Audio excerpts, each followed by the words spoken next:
Hi, I'm Andy Jones, content editor for Pallet's online education program, Let's Paint. And I'd like to welcome you to our Monday night Paint Night Live. Sounds so dramatic.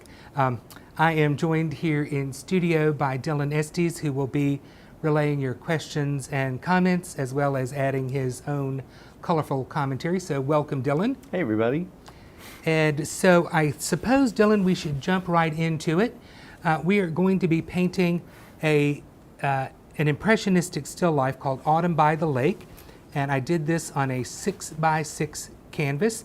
I did mine on a stretched canvas. You can do it on a gallery wrapped canvas or a canvas panel. It's completely up to you. And if you don't have some of the colors I'm going to use tonight, that's okay. You can use the closest color you come to them, and we'll just make whatever colors you have work for you. So let's get started by painting the top portion of our canvas. And I've measured down 3 3/4 inches and then drawn a line across my canvas. So that is my horizon line. And I'm going to put some linen out on my palette. And if you don't have linen, you could use country twill, or you could use any kind of tan color that you have. So I'm just going to use a 1-inch flat brush, and I'm going to pick up the linen color on my brush, and I like to turn my canvas around so that I can put the chisel edge of the brush right next to the horizon line, and it's much easier to keep a nice, even, straight horizon line when you do it this way. So we are dual streaming this evening on Facebook and YouTube, if I am correct about that, Dylan. Yeah, we got a bunch of people joining us tonight. Okay, that's fantastic. I hope I don't let anyone down, or I hope I don't let everyone down. It's okay. This is better than our last paint night together because we did it to no one. There was a snafu with the Michaels. And yes, that's true. I had to figure out a way to break it to Andy halfway through that no one was watching. No one was watching. Kind of kept talking like there were lots of people paying attention to what he was saying. Well, I'm glad we've got a nice group of folks tuned in this evening. It makes my job, I think, a little easier when there are people interested in what you have to say. Of course. All right, so I'm just applying a nice thin coat of linen to what is in fact going to be the sky area of my canvas. And so I'm just going to smooth that out because I don't really need brush marks in the canvas. If there's some that show up, that's okay, but we don't really need them tonight. All right, so that's where we are. I'm going to set my brush down, and I'm going to pick up my all-purpose heat tool, and we are going to give this a quick little dry.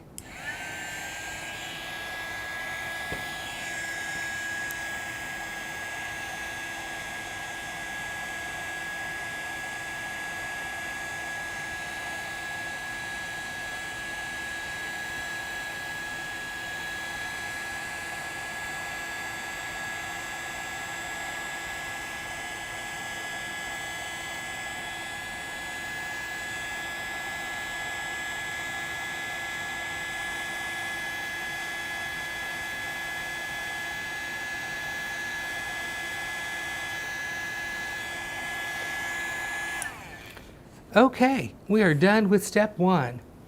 I know that was incredibly exciting for everyone, and it was exciting for me too. All right, so now we're going to put a few more colors out on our palette, and we are going to create this kind of abstract sky area. And don't try to make this sky into something special. It is just a random sky color. And Dylan, will you help me out by getting me a bottle of white? Sure. I think there's probably one on my desk somewhere. And I don't know why I didn't grab that, but I didn't. So we're going to go ahead with our linen color and a little dab of yellow ochre. And I'm making, oh, thank you very much. Appreciate that. So we're going to need that in just a moment. So I'm mixing some linen and yellow ochre together. And I want this to be much more linen than yellow ochre. We just want to add a little bit more of a golden tone to our linen color. And I'm going to put just a little tiny dab of that on the canvas to see how that looks. And I need a little bit more yellow ochre there. Okay, now what we're going to do next is probably not going to show up that well, but it's just the first stage in our sky.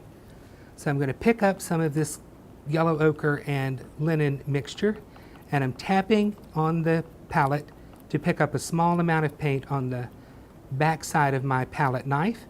And what I'm going to do is simply start at the horizon line and just kind of pull a little bit of this color up from the bottom toward the top of my canvas. And if I'm not getting enough paint, I can always pick up some more, but better to have a little less than too much paint on your palette knife. There we go. That's a nice little blotch that went on there. Sometimes you just got to get warmed up for this. It's like every time I go to sing opera, it takes me a little while before I can really bust out a good aria. It's been a while since the last one. Since the last good one, or Yeah. just the last one? Well, both. No, I am definitely kidding about my ability to sing opera. I don't think it would be such a bad thing to do, but it's unfortunately not in the list of my talents. All right, so I'm going to hold this up to the camera so we can get a bit of a close-up, and you can see where I have added that more golden color to my sky. And we're going to set that down, and thanks to Dylan, I've got some white paint now, and we're going to put some of that out on our palette. And to that dab of white, I am going to add a tad of linen and some yellow ochre. This time we're making a lighter, brighter, but not terribly bright golden color. We got Chris in the chat on Uh-oh. YouTube. She's watching. She's watching. I would say she ought to be enjoying her vacation instead of watching me, but hi, Chris. All right, so I'm going to add a little bit more yellow ochre to this. And when we put this on, it's going to seem really yellow, and that's going to be okay, because then we're going to come back with a little bit lighter color. We just want to get a few different values of creamy yellow colors into our autumn sky, and we're just going to put these on with the back side of our palette knife, just putting it on and moving up and down, adding more color as we need to get some of these nice kind of blotchy areas on there, and we can move our palette knife all over the place and just stretch them out. Remember, this is an impressionistic landscape, so we are not searching for the realistic clouds or sky here. We are only interested in putting a dab of the right color on the canvas in the right place. That's our goal tonight. That's what your job is. It's not a hard job either. In fact, I think it's a pretty fun job.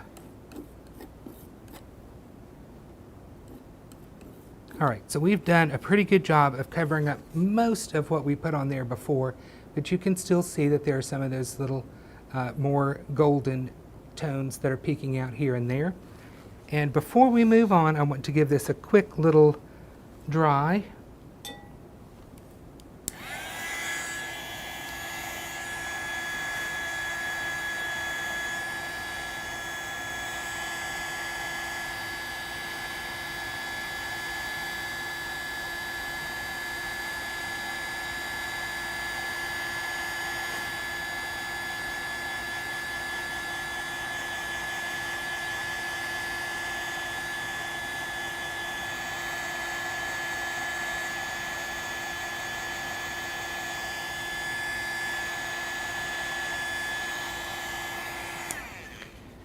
Okay, do we have any questions so far, Dylan? We did have a question about what kind of paint you're using. Andy is using Folk Art matte acrylics tonight. Yes, that's my favorite folk art formula to use. I started using the folk art matte acrylics when Plaid first introduced the folk art paint to the market, and I've never found a reason to change. All right, so we've got a dry canvas, and let's take some of that white that we had and add a speck of yellow ochre to it. And that's going to give me a nice light gold color. And I just want to touch some of that to the canvas and make sure that it is indeed lighter than what I had on there before. And since it is, I am going to load my palette knife and apply this using the back of the palette knife and a small amount of paint, just working it onto the canvas. Andy, we also have another question about your little heat gun there. Okay. We actually just released that. That's the Plaid multi-use heat pen. Yes. Available on plaidonline.com. And I like to, if you've noticed, I've turned my canvas panel when I'm drying it, because while the folk art matte acrylics are wet, they're shiny. But as they dry, they turn to a completely matte finish, and it's nice to be able to see that happening. And that little tool fits nicely in most people's sets of paint supplies. All right, I'm going to put out a little bit more of my titanium white. Just really ripping through the paint tonight. And maybe it's just that I'm not putting out as much as I normally do.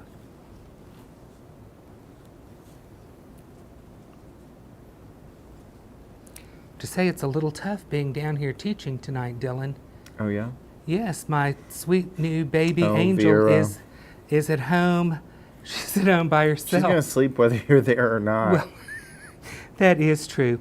Folks, if you don't know, I have adopted the sweetest little St. Bernard, and she is adorable, and Dylan has had a chance to meet her and get to know her, and the dog sleeps like 23 and a half hours a day.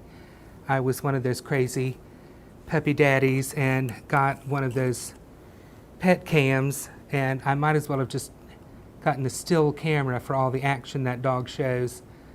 I've maybe once turned it on and had her walking around, but she sleeps. But it's tough being away from her, because she is the sweetest thing.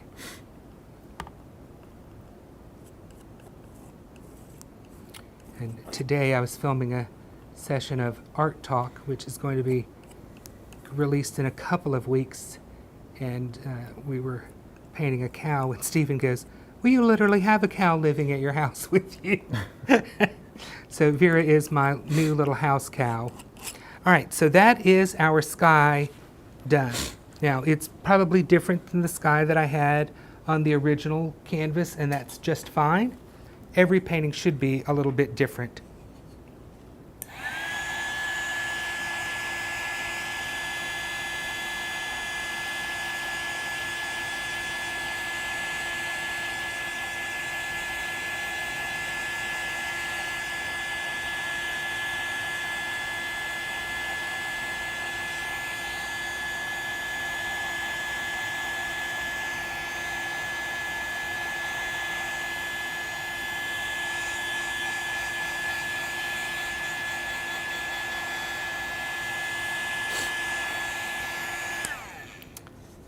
Okay, our sky is now dry.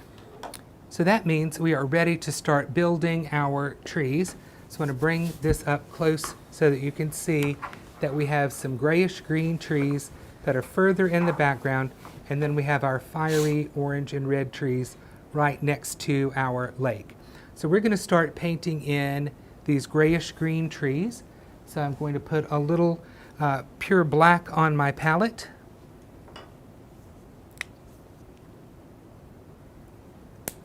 In just a minute. Shaking the paint down to the end of the bottles like the old-timey thermometers. And I'm sure there are people who have never had to shake a thermometer down. Mercury thermometer. Huh? A little mercury thermometer. Yes, now everything's electronic, and you don't have to do all of that work before taking someone's temperature. All right, I'm going to grab a number 12 flat brush, and we are going to make a nice brush mixture of a lightish, grayish, greenish color. So I've got white. I'm going to add a speck of pure black to start getting a gray color going. And that's not necessarily an unattractive gray color, but I think the addition of a little crocodile to that is going to help it. And I'm going to add some more black. And crocodile is a really nice, warm, kind of olivey green color. All right, so I've added more black and I'm adding more crocodile until I get this kind of nondescript, darkish, dullish, grayish, greenish color. And I'm going to test this on my canvas just to see how that color looks. And that looks pretty good to me. It's a very muted, very mellow color. It's not crying for attention on the canvas, and that's what we want right now. The only thing that we really want to pay attention to on the canvas are our red and gold trees. All right, so I'm going to start over here, and I'm going to just tap and pat and get some kind of tree shape going on here in the background. And if you are thinking about what this should look like, what shape it should be, or any of that kind of stuff, you're suddenly going to not be painting what you really want. You want something that is very nondescript and just kind of has a nice edge to it. And I'm going to moving across my canvas, coming down, and I'm roughly just tapping and patting some of this color on. This is going to form the background of my entire trees that are lining the water, and I just want to get some dark color in there. But notice that I'm doing this by tapping and patting and not just trying to paint and stroke this color on. We want some movement in our paint application. So I'm picking up some more of this paint, and basically every time I pick up some more paint, I'm going to change the color a little bit. And that's going to be just fine. You don't always want the exact same color showing up in your painting. So I've got another little higher tree there, and I'm going to put one more little high tree back here. You don't want them the same height. So now I've got 3 different heights of trees. They're not the same shape, and they are not the same distance apart.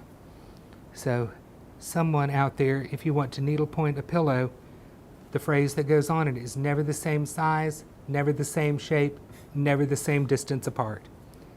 And one of my mentors drummed that into my head one time while we were painting, and I've not been able to get it out of my head. And it's one of those things that serves me well as I remember her words. All right, so I'm tapping and patting this color on right down to the horizon line. Note that I'm holding the brush as far back on the handle as I can, holding it loosely so that I get a very painterly look as I apply the color to my canvas. All right, that's a lot of trees that are done. So that's exhausting, and I think we need a break. So we're going to take a break while I dry those trees. And by taking a break, I mean I'm just going to dry the paint.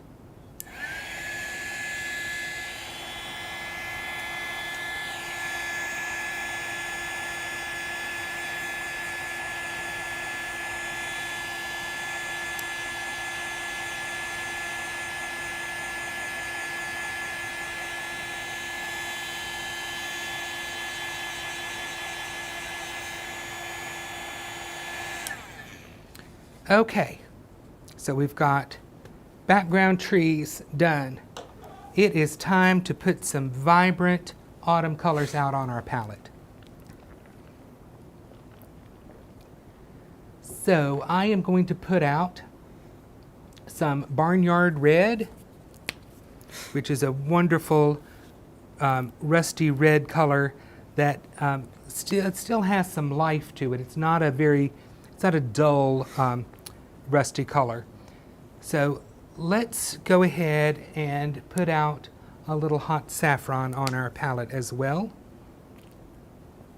Just love these two colors. All right, so I'm going to take my number 12 flat brush and I'm going to give it a good wipe on my shop towel.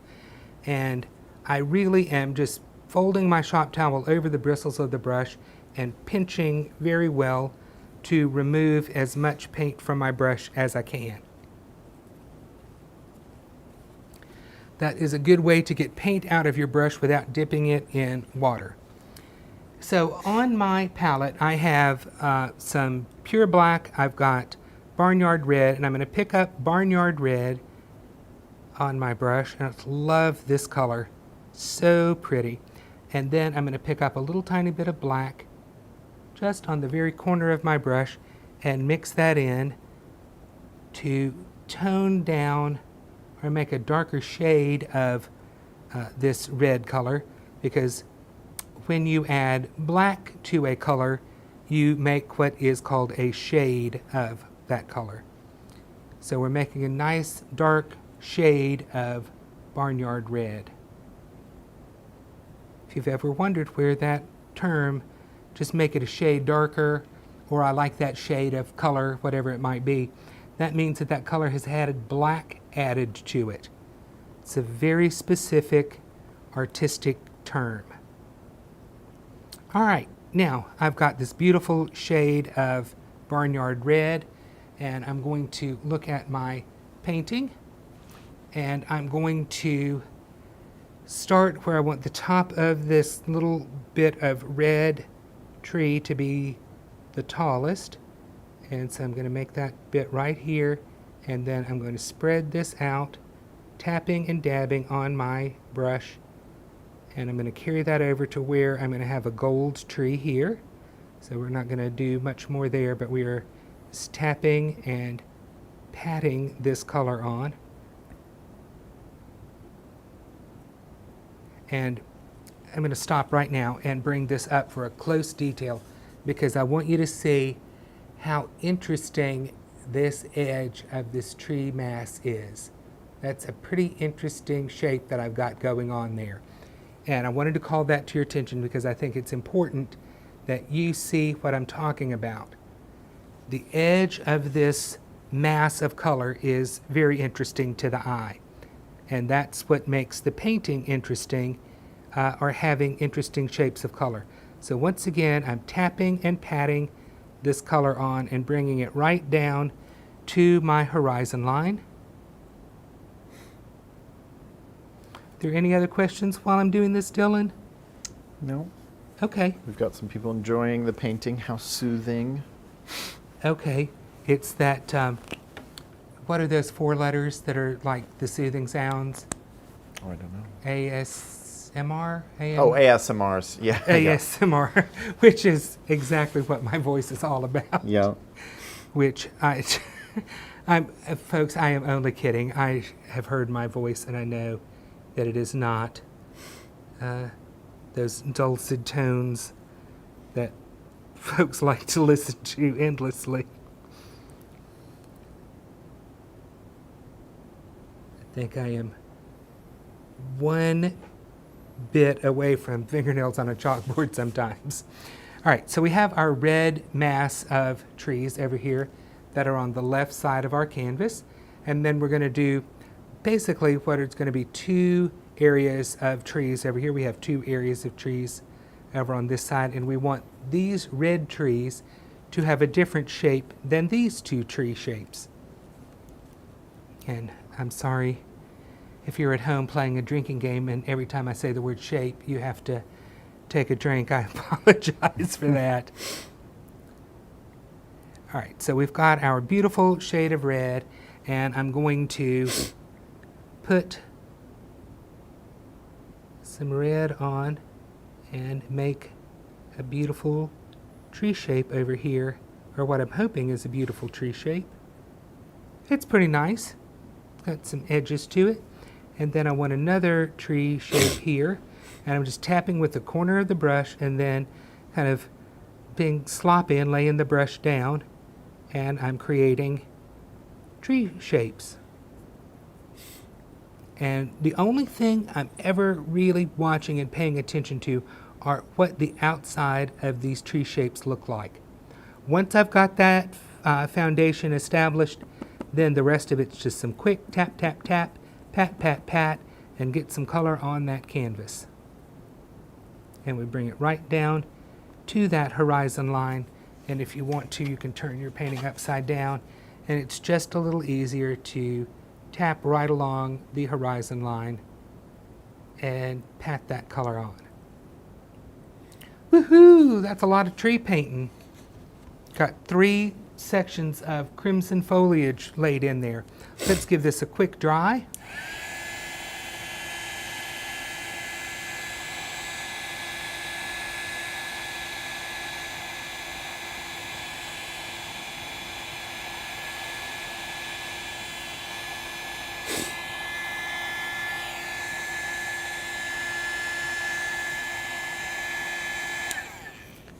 Okay, now we're going to lay in our beautiful golden section of foliage. So I'm once again going to wipe my brush very thoroughly on my shop towel, folding the towel over and pinching the bristles between the towel.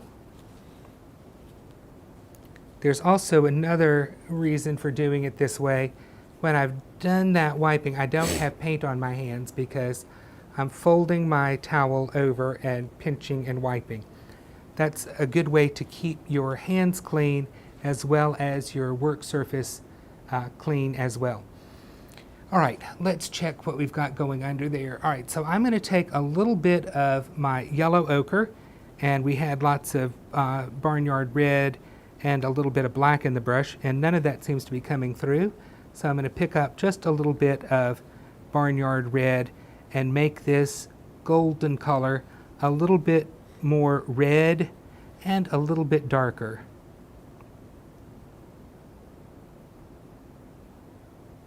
Now, folk art makes about 1 million colors of paint, and I always find myself gravitating to about the same 24 colors, and I just brush mix in between.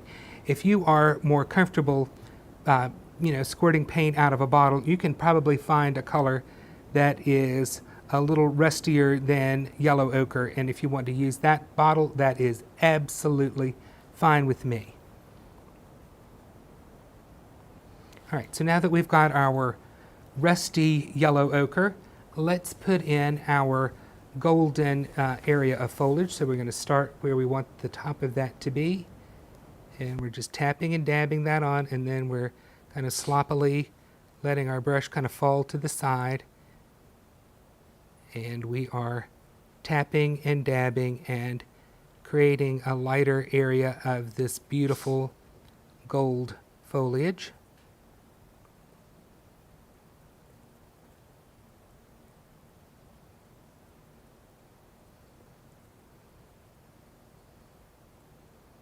And you do want to make sure that it's attractive as you're tapping and dabbing this color on.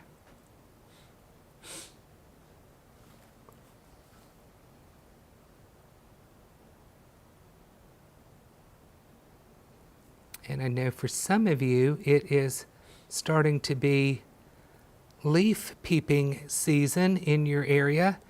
Leaves are turning. We are not in that particular zone here in Atlanta. We just had our weather turn into what we all like to call sweater weather. It is. It was very nice to be outside over this past weekend and enjoy the beautiful weather. This morning I wasn't so much into it. Vera doesn't go out by herself. I'm not saying that she can't or that she won't, but right now she doesn't, so I have to be out with her. And this morning it was a bit on the chilly side for me. I was not prepped for dog walking weather this morning. All right, so we have beautiful, deep, rusty colored trees and a beautiful bit of some golden foliage in there. But what we really want is this gold foliage and this fiery red foliage on our trees.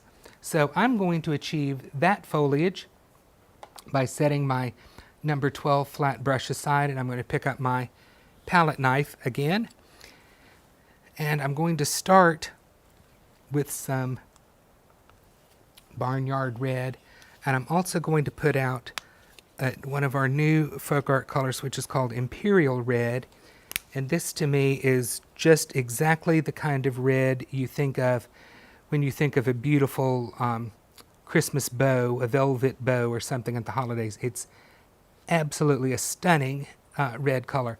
So I've picked that up on my palette knife, and I'm going to just delicately and gently tap and pat a little bit of this bright red on my areas that are my red foliage. And let me just show you how carefully I did that. I just tapped and dabbed it on. If it worked out perfectly, yay for me. If it's not quite as perfect, then okay, I can live with it. I'm not going to cry over spilled milk.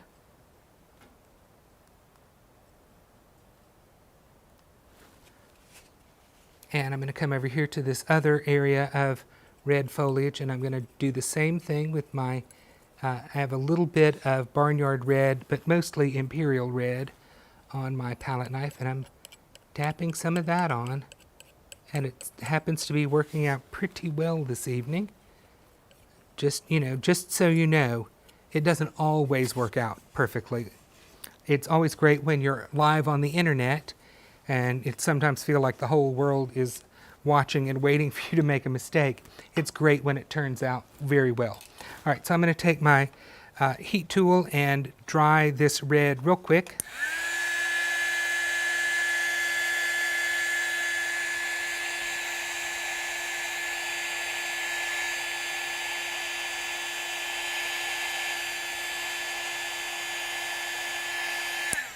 And that's not quite dry, but it certainly is dry enough so that we can move on to our next step.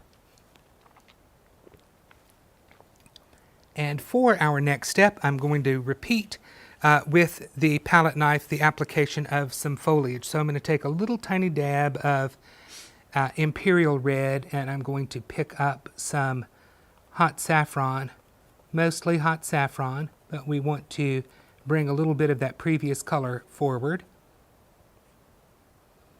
Sometimes there is a real method to my madness. And so I'm just sharing with you that little tidbit there, why I brought that little bit of red into my orange. And we're just tapping to get our palette knife properly loaded. All right, and here's where we hope for the very best, because I don't really want to go back and mess with this too much, although you know I will. I'm going to wipe the paint off the top of my palette knife so it's just on the back side.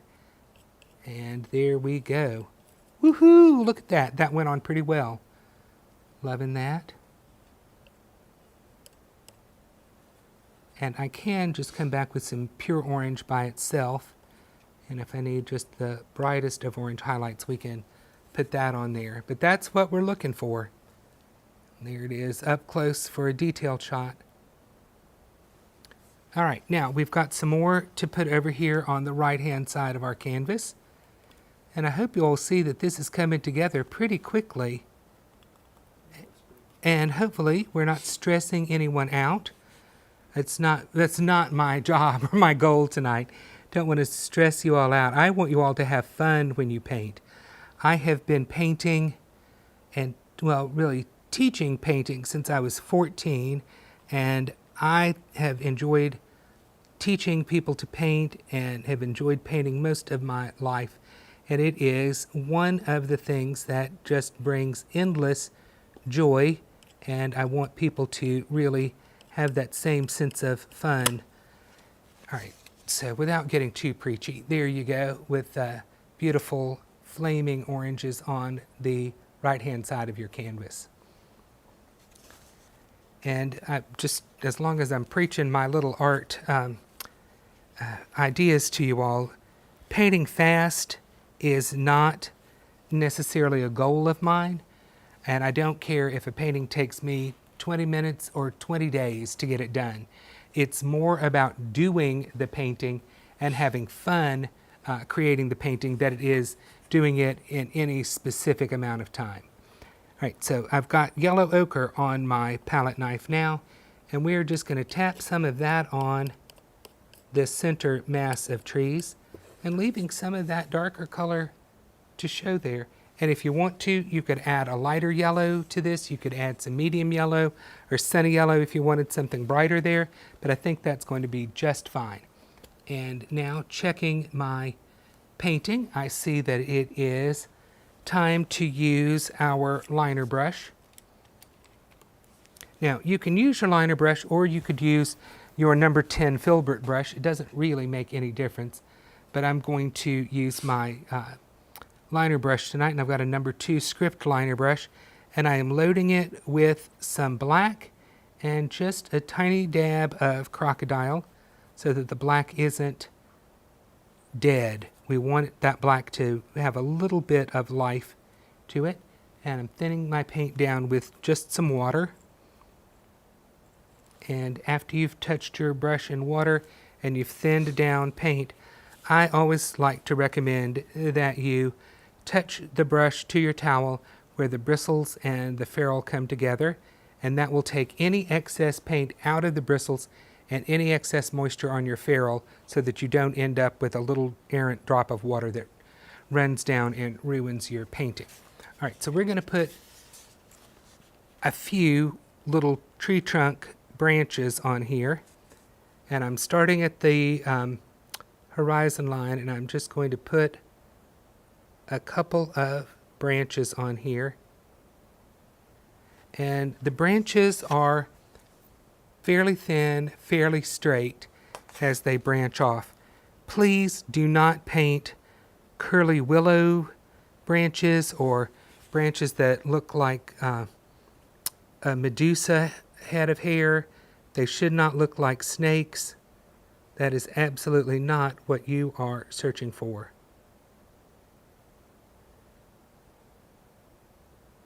And probably the fewer of these that you put on your painting, the better your painting will look. Most people know that trees have trunks and limbs and branches and twigs and all of that, and nobody needs you to drum that tidbit of information home to them. They got it. Trust me. Those folks looking at your painting know that those trees have trunks. All right, so there are all of the little branches that I put on the painting.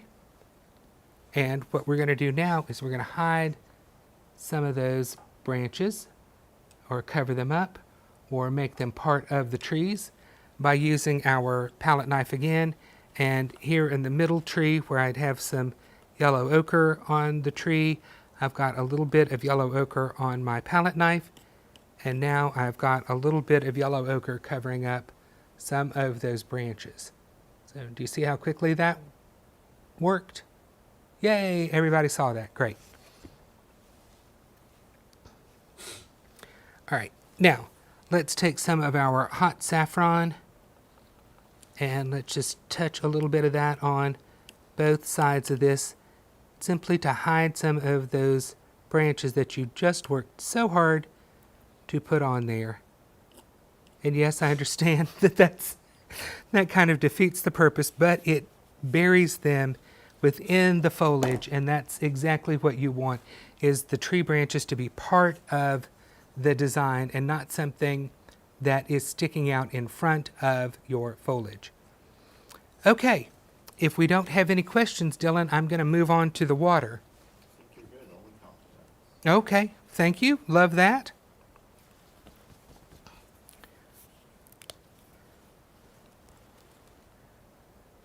All right, so I am putting out some ultramarine blue or brilliant ultramarine, whichever color you have is going to be perfectly fine. And I'm going to grab a 3/4 inch flat brush.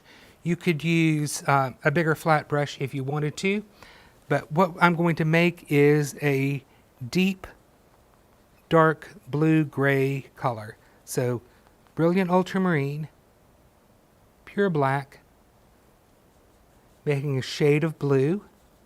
Once again, we're just driving home this vocabulary tonight.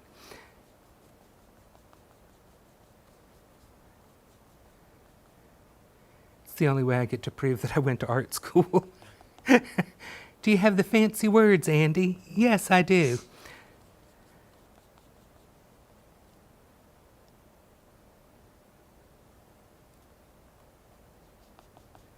Sometimes it's important to use the fancy words.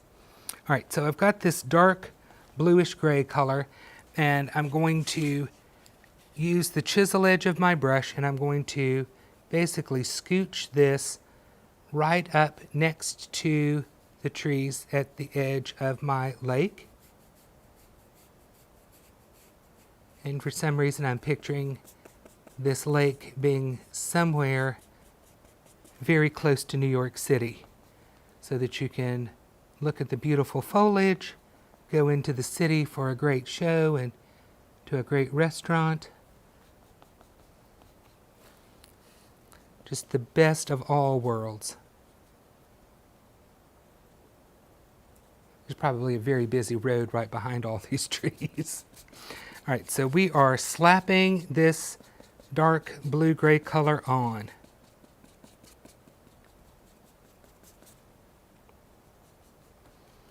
And again, I'm brush mixing this color, so every time I pick up this color, it might have a little more black in it, it might have a little more blue in it, it might be a little bit lighter because I've got some extra white in it. Doesn't matter, we're just tapping this on, and if we've got a big change in color, we just want to blend it together, and very quickly we're going to have our lake painted in with our dark bluish gray color. Okay, let me bring that up so that you can see. It's just kind of dark bluish gray color. And you can see some variation. Is that showing up on everybody's monitor, Dylan? Yeah. Okay, and I'm just going to leave that just like that. I'm not going to mess with it, not going to try to paint it a certain way. That's just a pleasant way that worked out. All right, I'm going to wipe my brush out a little bit, and I'm going to pick up more pure black on the brush, and then I'm going to come back into this blue gray mixture that I had on my palette, but it's much, much, much darker now with the addition of all of that pure black. And what I'm going to do, and I hope this is dark enough, I'm going to come right along the, oh yeah, plenty dark. I'm going to come right along the horizon line, right underneath the trees.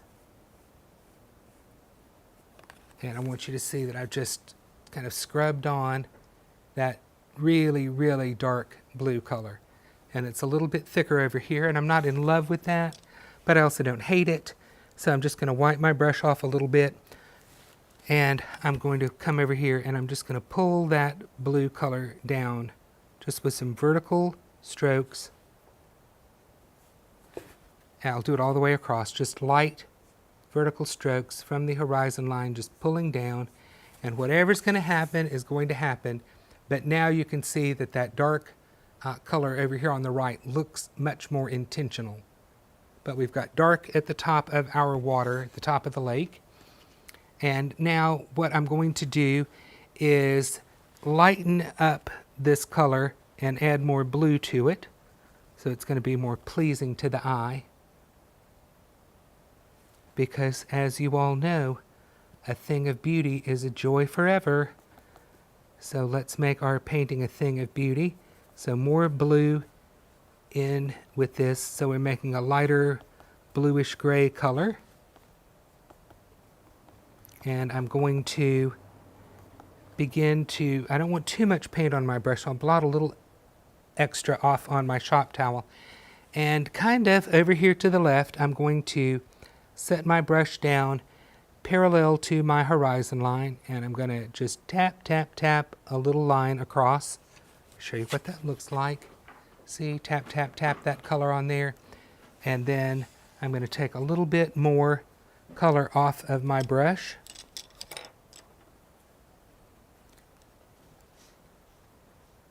And I'm going to pull this color down. All right, let me show you what that looks like. You see that? I went horizontally and then pulled down vertically. And I'm going to take that same color and I'm going to do the same thing here. I'm going to put a little bit of a horizontal line. Let me show you that. Kind of right underneath those gold trees. And then I'm going to pull down.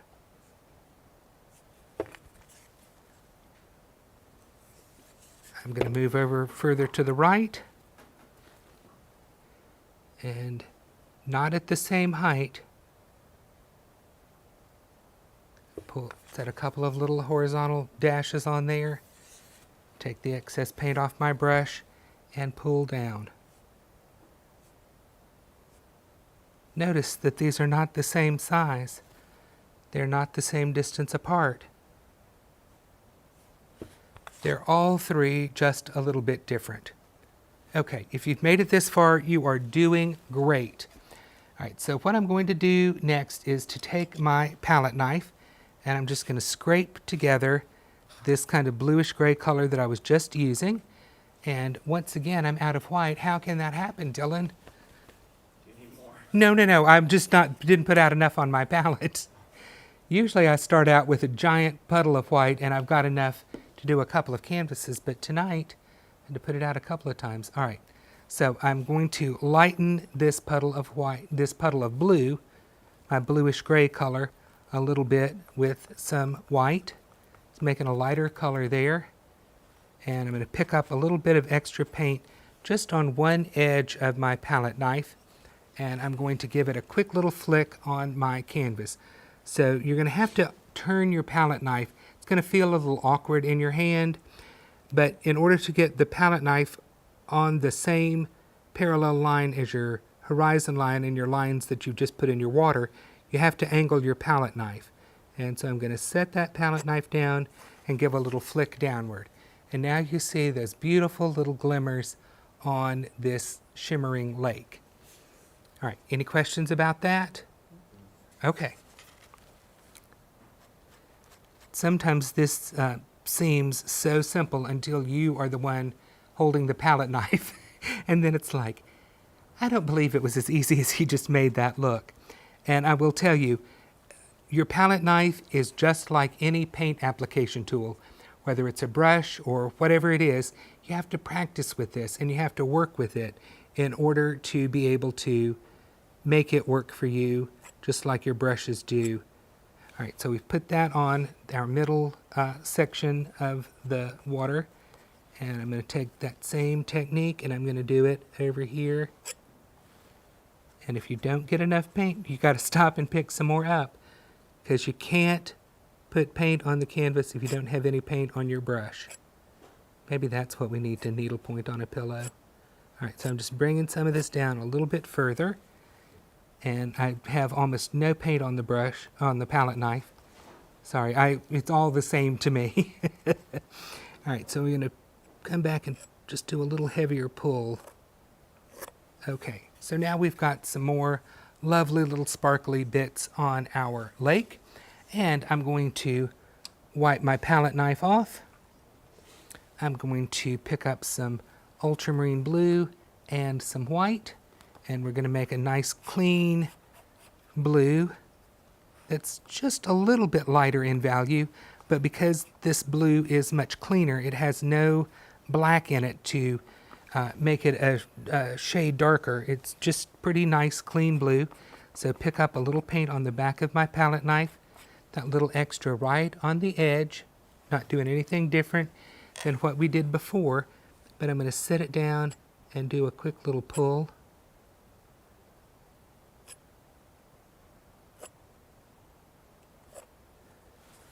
And there you can see some brighter color going on.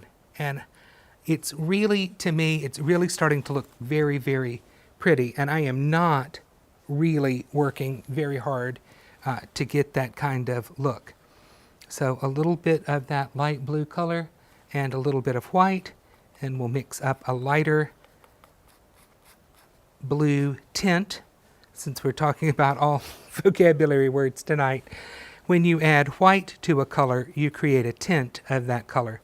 So I've got a nice blue tint on my palette knife, and I'm going to start kind of here in the middle of my lake and just kind of pull some on. Oh, that was very pretty. Do you see how far I pulled that down? And got lots of interesting little marks. Pardon me? Nice little highlight. Yeah, that's what we're going for. And sometimes, I will be very honest with you, sometimes they come out perfectly. Like this just looks so good. And other times you do it and you're like, okay, I'm not sure which six-handed monkey tried to put that on there, but it wasn't what I planned. All right, so there we've got a little bit more going on over there. And just for fun, I mean, we are really just wrapping this up. And I'm going to take just some white by itself. Oh, who am I kidding? I'm going to pick up a little bit of that blue in there. But this is a very, very pale tint. And I'm going to pull another little highlight on. But it is almost pure white.